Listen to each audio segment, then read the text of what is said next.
Thank you for always taking care of Daisy and Annabelle, my husband said as he prepared lunch for both of us. However, he had a trick up his sleeve and I lost consciousness shortly after starting to eat. The next thing I knew, I was in a hospital bed. Apparently, I survived. When I collapsed, my husband said, "I'm finally free." I thought he was going to kill me. My name is Vivian, and I'm 33 years old. I have a husband named Ashton who is 2 years older than me, and we have twin daughters named Daisy and Annabelle who are 5 years old. We're a family of 4. Since my husband and I both work, our daughters go to daycare. They have personalities that are very similar to mine. They're strong-willed and speak their minds, but they don't bully others. They're the type of kids who can't leave a friend alone when they're alone. They're also a bit bigger than other kids, so they're natural leaders. I think I'm a pretty straightforward person too. I'm often relied on at work, and I think I'm a bit of a big sister. On the other hand, my husband, the only man in the family, is a bit timid. I often see him being pushed around by our daughters when they ask him to take them somewhere on holidays. However, it doesn't seem like he minds being pushed around like that. I think he just wants to fulfill our cute daughter's wishes. I thought our family of 4 would continue to live together happily and cheerfully, but my husband has been changing little by little. It started with something small. His overtime work increased a little. Until now, my husband had been avoiding overtime work to spend time with our daughters. Since I have to work overtime, I used to ask him to pick up our daughters from daycare when he came home on time. However, he started working overtime once or twice a week, which was a change from before. I understand that it can't be helped if it's work. I managed to adjust my schedule and started picking up our daughters from daycare. However, our daughters were a little unhappy about it. Actually, when my husband picked them up, he bought them sweets about half the time on the way back. They complained that they couldn't get sweets anymore because I was picking them up. Well, no matter how much they complain, I'm not as sweet as my husband, so I don't intend to buy them sweets. With this kind of life continuing, my husband's overtime work is set to increase a little more. The number of days won't change, but the hours will be longer. I don't know what kind of work my husband does since we work for different companies. I couldn't bring myself to blame my husband, who looked apologetic, and had no choice but to accept it. However, after living like this for 2 months, I became curious about what was going on. So I decided to ask my husband directly. "Hey, it's been 2 months since you started working overtime. Isn't there an end in sight for your work? Can you tell me what kind of work you do?" My husband replied, "Vivian wouldn't understand even if I told you. I'm just doing my job to the best of my ability. Why are you blaming me like that?" He said this in a pretty strong tone, which I didn't expect. I know it's work, but I just wanted to know what kind of work it is. I understand that it's work. But Daisy and Annabelle are lonely. It would be nice if you could come home early once in a while. They seem to be looking forward to you picking them up from daycare. My husband replied, "Those 2 aren't looking forward to me picking them up. They're just interested in the sweets I buy them. They're not lonely." I was speechless. I never expected my husband to say something like that. Taking advantage of the fact that I didn't answer, my husband finally said, "I'm going to be busy with work from now on." It seemed like he wanted to end the conversation. I was so sad about my husband's change that I wondered if his personality had changed because of the overtime work. Another month passed. My husband started working overtime almost every week. On days when I couldn't finish work, I had no choice but to put our daughters in extended daycare. As a result, their bedtime became later, which I knew wasn't good for their health. But work wouldn't wait. And then my husband started going out alone even on holidays. Until recently, he would respond to our daughter's requests, but now he avoids them by saying things like, "I feel like going out alone today," or "I have to work on my day off today," or "I'm tired today, so please be quiet." Our daughters look obviously lonely. Is Daddy busy today too? Won't he play with Annabelle and me? When she says something like this, I get sad too. So I started taking them out more. I also borrowed my parents' help to make up for the reduced time I spent with my husband. I started to think that my husband's behavior had changed too much. I began to think that this was a family crisis. And then the incident happened. It was a holiday. Our daughters were being taken care of by my parents. My husband was at home on a rare holiday and said to me, "I'll make lunch today, so let's eat together." It had been months since my husband cooked for me. I think it was before he started working overtime. It's rare. I couldn't be happy about it, so I said this. It's a thank you for always taking care of Daisy and Annabelle. He started making lunch. He said he could do it alone, so he didn't let me into the kitchen. And in no time, he finished making beef stew for lunch. When he was ready, he called me to the dining room. "Okay, it's ready. Let's eat together." He said it brightly. Even though it was lunchtime, he took out wine. "Daisy and Annabelle aren't here today, so how about some wine?" Although I thought it was really unusual, I decided to have some wine that would go well with the beef stew. Cheers! And so the meal began. The beef stew my husband made was very delicious and went well with the wine. As I ate a little more, I began to feel sick. Oh. What happened? At the same time, I started to feel sleepy. Was I already drunk? I'm usually good with alcohol. But the sickness and sleepiness only got worse, and I ended up losing consciousness. Just before I lost consciousness, I heard my husband say, "I'm finally free!" The next day, I woke up in an unfamiliar place. My father-in-law was the first to notice that I had woken up. "Vivian, are you awake? Don't worry. You're in the hospital." Hospital? Why am I here? My questions were not answered. Then I saw my mother-in-law crying in the corner of the hospital room. What's wrong?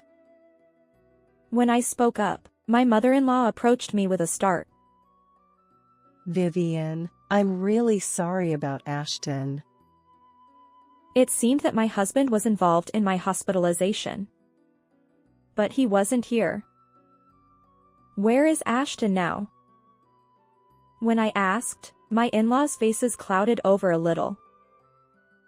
"I'm sorry, but after Ashton told us that you had collapsed, he disappeared without saying anything. We've been asking around since yesterday, but we don't know where he is." That's what my mother-in-law said. Was my husband gone? I had a vague idea of where he might be. But what about my condition? My father-in-law answered that question. "It seems that there were sleeping pills and pesticides mixed in with yesterday's lunch. Vivian ate it and got sick. And the wine you drank with it doubled the effect of the sleeping pills." Did my husband use pesticides? "Thanks to the early discovery, we were able to treat it quickly." That's what my father-in-law said. Why did my husband contact my in-laws even though he had put pesticides in my food himself? I forgot to ask that. He must have wanted to kill me, judging from his words about being free. There were many mysteries about my husband's words and actions. My parents took care of my daughters while I was unconscious. That's why they didn't come to the hospital room. I finally understood that. I stayed in the hospital for one more day for tests and was discharged the next day. I was surprised that I was so energetic despite having eaten pesticides. My parents-in-law accompanied me with apologetic faces. I felt more sorry for them than they did for me.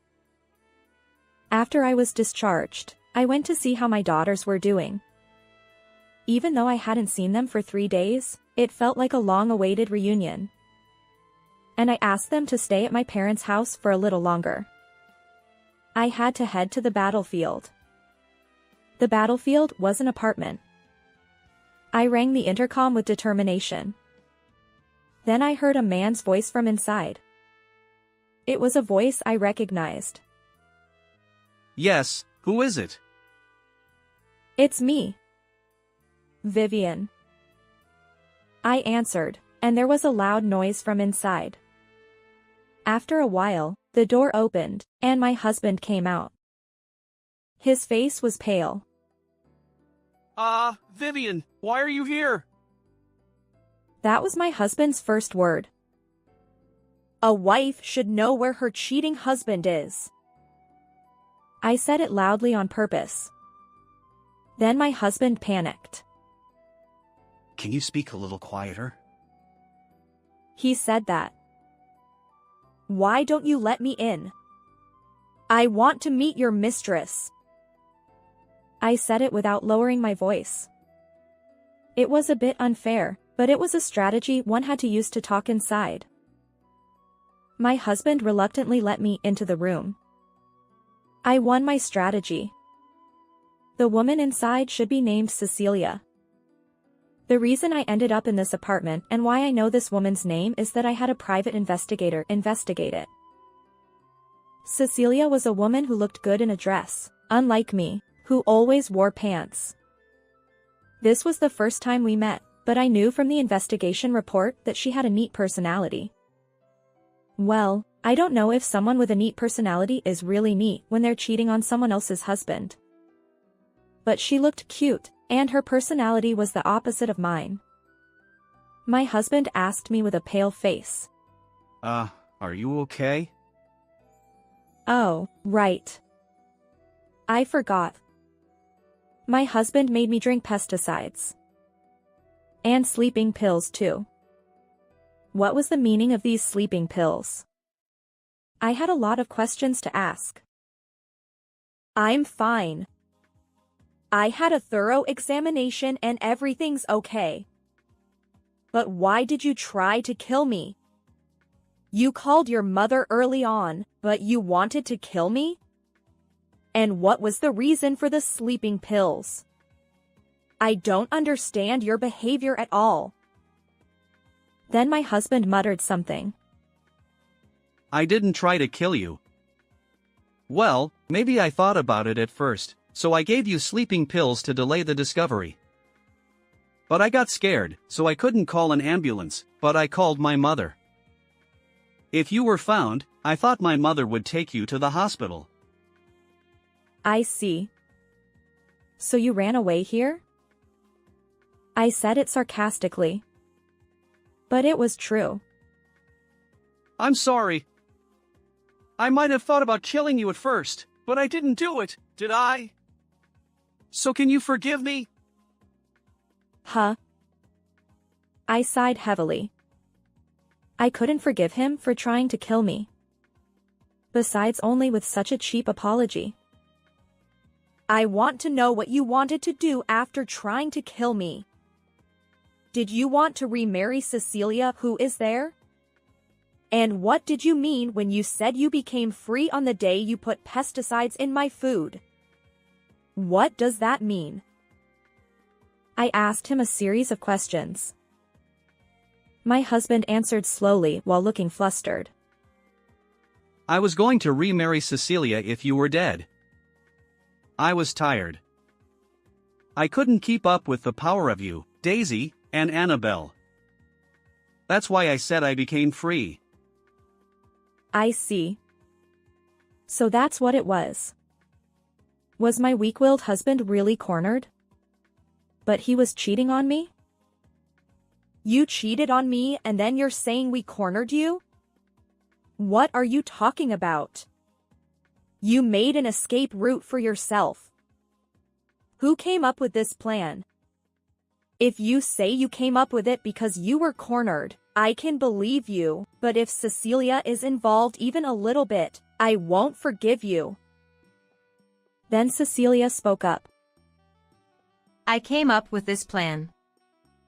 I couldn't stand to see Ashton being cornered like that. So if you won't forgive him, then I'm also. Was she trying to feel like a supportive wife? But she had made a very dangerous plan. So in the end, you two came up with the plan together. I understand. I recorded this testimony, so I'll file a complaint with the police. If you have anything to say in defense of your infidelity, please do. I'll record it on this voice recorder and let my lawyer listen to it later. Let's see which one of us can recommend divorce more advantageously. I said that and took out the voice recorder that I had been recording until now. I got tired of the busy daily life, and then Cecilia from the same company started to look very cute to me. I knew it was wrong. I should have divorced Vivian before cheating. I'm really sorry. And I don't need Daisy and Annabelle's custody. I want to live quietly with Cecilia from now on. He apologized, but he still cheated on me, and he didn't care about our daughters. Then you'll pay for the infidelity compensation and Daisy and Annabelle's child support every month. Even if you say you're giving up custody, they're still your children. Paying child support is your duty as a parent. Then, I know that. I just don't want to live with them. But I think they're cute. I'll pay child support, so I want to see them occasionally. you can't do that. You're going to cheat because you hate Daisy and Annabelle, right? That's too selfish of you. Well, I'll explain this to Daisy and Annabelle and let you see them if they want to, but... My husband slumped down. And then I said, let's decide the amount of compensation for the divorce through a lawyer later. And as for the matter of you trying to kill me, I'm not going to settle or anything, so you better pay for your crime. And the compensation for the pain you caused me will be added to the compensation for the affair, so be prepared. My husband seemed to lower his head even more. Then I turned to Cecilia. You've been acting cool since a while ago, but you're going to be arrested by the police too. And I'm going to make you pay the compensation for the affair too, so you better be prepared. Cecilia had no choice but to slump down too. The rest of the story. My husband and Cecilia were taken away by the police after I submitted the complaint and the voice recorder data. I think they will probably be arrested for attempted murder. They won't be able to avoid going to prison once the sentence is confirmed. Before that, I divorced my husband. The compensation I received from my ex-husband and Cecilia was quite a large amount. And the monthly child support my ex-husband had to pay for 2 children was $800 a month. How hard it must be to pay this amount while paying back the debt of compensation that he and Cecilia chose. By the way, my ex-in-laws were completely on my side and they said they cut off their ties with their son. This means that my ex-husband has no one to rely on anymore. Well, I hope he remarries Cecilia or something and keeps paying the child support.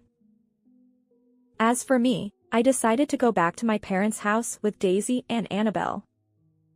It took a little longer to commute from my parents' house, but I still managed to make it, so I decided to do my best. I told Daisy and Annabelle the reason for divorcing my ex-husband as much as they could understand. And then I asked them if they still wanted to see their father and they both said they didn't want to see him anymore, so I decided not to let them see him. I thought they must have felt something when he tried to kill me once. I hope I can live with my 2 daughters and give them enough love with my parents from now on. How did you like this story? Please also subscribe to my channel. See you in the next video.